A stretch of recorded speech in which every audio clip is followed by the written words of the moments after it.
Bonjour les amis, on se retrouve pour notre rendez-vous quotidien. Alors on s'est quitté hier en Harley. Une petite Harley certes, mais une Harley quand même. Alors évidemment, dans ces années-là, j'avais en moyenne, je veux dire, 6 ou 7 motos par an. Oui, j'avais pas encore la grande chance d'en avoir plein comme maintenant. Mais j'avais évidemment là-dedans quelques pépites. Et une pépite qui m'est restée en tête, c'est incroyable, on va le faire comme ça, Derby Moulachen.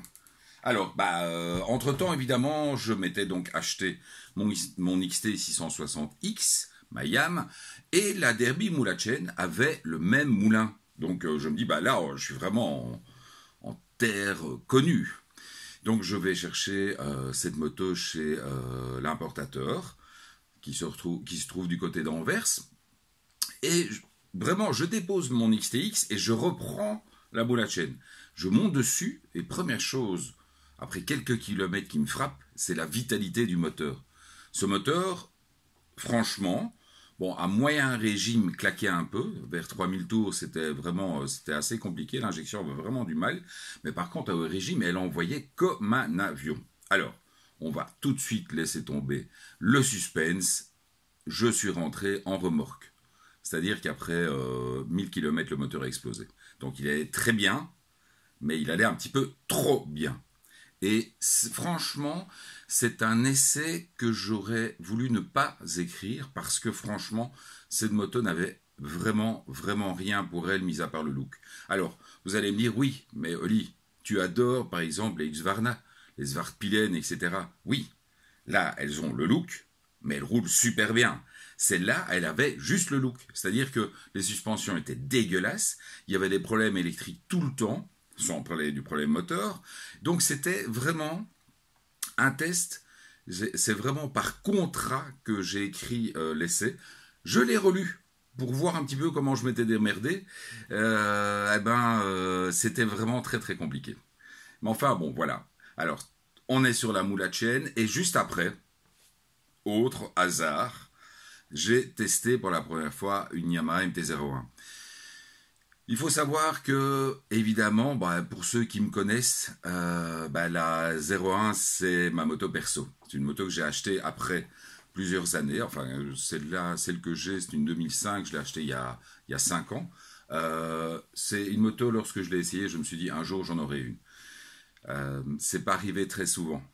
Et je me suis toujours promis d'en avoir une avant mes 50 ans, ce qui est arrivé également, parce que, voilà, là, on est dans l'idée de ce que je veux d'une moto, c'est-à-dire qu'elle a un look incroyable, intemporel, elle est extrêmement compliquée à piloter, parce que le moteur, le poids est haut perché, le couple, il faut imaginer que la zone rouge est à 5500 tours. Donc en fait, quand on a l'habitude de rouler avec un 4 pattes ou avec un bicylindre ou même un mono, ce qui fait bizarre, c'est que cette moto a beaucoup de couple à bas régime, mais elle ne peut pas dépasser 5500 tours. Donc il faut tout le temps rouler. Dès qu'on remet des watts, il faut se dire, merde, il faut que je passe la vitesse au-dessus. Merde, il faut que je passe la vitesse au-dessus. Bon, il faut imaginer que c'est une partie cycle de R1, donc ça tient extrêmement bien la route. Bon, elle est très lourde, ça bouffe des pneus à volonté, mais j'adore cette bécane. Malheureusement, à l'époque, elle était beaucoup trop chère, puisqu'elle coûtait, si je ne me trompe, plus de 2000 € plus cher qu'une R1, donc plus cher que la plus chère des Yamaha. La MT-01 coûtait vraiment une blinde.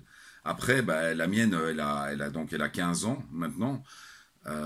Justement, j'en parlais dans la vidéo précédente, quand vous achetez du haut de gamme, ça reste du haut de gamme, c'est-à-dire que tous les équipements qu'il y a dessus sont de très haut de gamme, donc tout ça tient sur le temps. C'était la même chose avec ma moto précédente, j'avais la FJR, et clairement une FJR, même après quelques années, tout tient, tout fonctionne, parce que c'est fait pour, et c'est pas fait au rabais.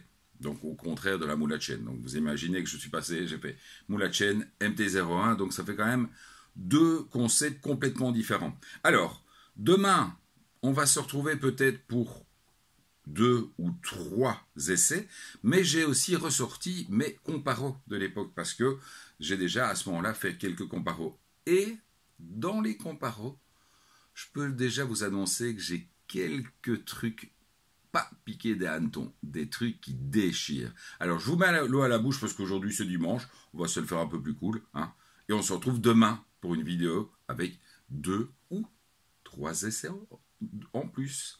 À demain les michous, ciao.